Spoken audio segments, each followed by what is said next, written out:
Assalamualaikum warahmatullahi wabarakatuh. Video kali ini akan membahas mengenai epidemiologi perilaku. Assalamualaikum warahmatullahi wabarakatuh. Perkenalkan, nama saya Dian Yuliawati Darwis dari Peminatan Promosi Kesehatan dan Ilmu Perilaku. Video ini saya akan menjelaskan mengenai epidemiologi perilaku. Jadi, epidemiologi perilaku adalah ilmu yang mempelajari kecenderungan distribusi, frekuensi, dan determinan masalah kesehatan yang timbul akibat perilaku yang tidak baik atau perubahan pada perilaku masyarakat dalam upaya preventif dan pencapaian kesehatan masyarakat yang optimal. Selanjutnya yaitu komponen dalam perilaku. Jadi, dalam perilaku tersebut terdapat beberapa komponen atau kategori. Jadi, perilaku kesehatan dikategorikan menjadi 3 kelompok. Yang pertama yaitu perilaku pemeliharaan kesehatan atau health maintenance.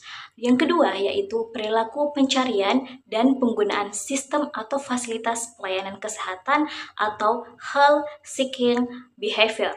Dan yang ketiga yaitu perilaku kesehatan lingkungan. Dan ketiga komponen perilaku ini sangat berpengaruh terhadap epidemiologi perilaku dalam dunia kesehatan. Selanjutnya yaitu manfaat dari epidemiologi perilaku. Jadi, manfaat dari epidemiologi perilaku sangat bergantung atau sangat mempengaruhi satu sama lain. Jadi, manfaat epidemiologi perilaku ini dapat kita lihat dari teori Hendrik L. Bloom, yang dimana bahwa perilaku tersebut atau kesehatan ini sangat berperilaku atau saling berkaitan antara lingkungan, genetik, pelayanan kesehatan, dan juga perilaku kesehatan. Jadi perilaku kesehatan ini juga termasuk hal yang penting dalam mencapai kesehatan yang optimal di dalam kehidupan sehari-hari. Selanjutnya yaitu membahas mengenai diagnosis epidemiologi perilaku.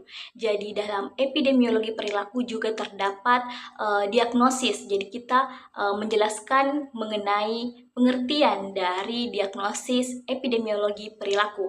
Jadi diagnosis epidemiologi perilaku adalah menentukan suatu keadaan masyarakat yang diakibatkan oleh masalah kesehatan dan non-kesehatan yang berasal dari perilaku maupun non-perilaku manusianya itu sendiri. Selanjutnya yaitu tujuan dari diagnosis epidemiologi perilaku. Jadi tujuan dari dilakukannya diagnosis epidemiologi perilaku yang pertama yaitu mengamati hubungan perilaku masyarakat yang dapat mempengaruhi masalah kesehatan yang terjadi. Yang kedua yaitu dapat mengidentifikasikan pengaruh lingkungan terhadap perilaku masyarakat yang dapat mengakibatkan permasalahan-permasalahan atau mengakibatkan masalah kesehatan. Yang ketiga yaitu menentukan prioritas terhadap faktor-faktor perilaku yang dapat diubah untuk mencegah timbulnya masalah kesehatan. Yang keempat yaitu menentukan target intervensi atau sasaran dengan mengidentifikasi masyarakat mana yang memiliki perilaku yang berkaitan dengan masalah kesehatan yang telah dimiliki atau masalah kesehatan yang telah diidentifikasi di fase diagnosis epidemiologi. Dan yang kelima yaitu membantu perencana untuk mengembangkan intervensi yang spesifik dan efektif sehingga sesuai dengan tujuan program dan sasaran. Jadi kita diwajibkan untuk memiliki perilaku yang positif dalam kesehariannya. Misalnya mengonsumsi makanan yang bergizi, melakukan olahraga, kemudian menghindari rokok, baik itu perokok aktif maupun perokok pasif, kemudian rajin mencuci tangan, rajin menggosok gigi, dan juga menghindari makanan-makanan yang banyak mengandung lemak dan juga gula yang sangat tinggi sehingga dapat mempengaruhi kesehatan. Nah, selanjutnya yaitu mengenai perilaku kesehatan. Jadi, perilaku kesehatan adalah bagaimana tanggapan seseorang terhadap rangsangan yang berkaitan dengan sakit dan penyakit, sistem pelayanan kesehatan, dan juga lingkungan. Nah, selanjutnya yaitu pembentukan perilaku. Jadi, terbentuknya perilaku ini dipengaruhi oleh 3 faktor. Yang pertama yaitu predisposing factor. Jadi terwujud dalam pengetahuan, sikap, kepercayaan, keyakinan, nilai-nilai, dan lain sebagainya.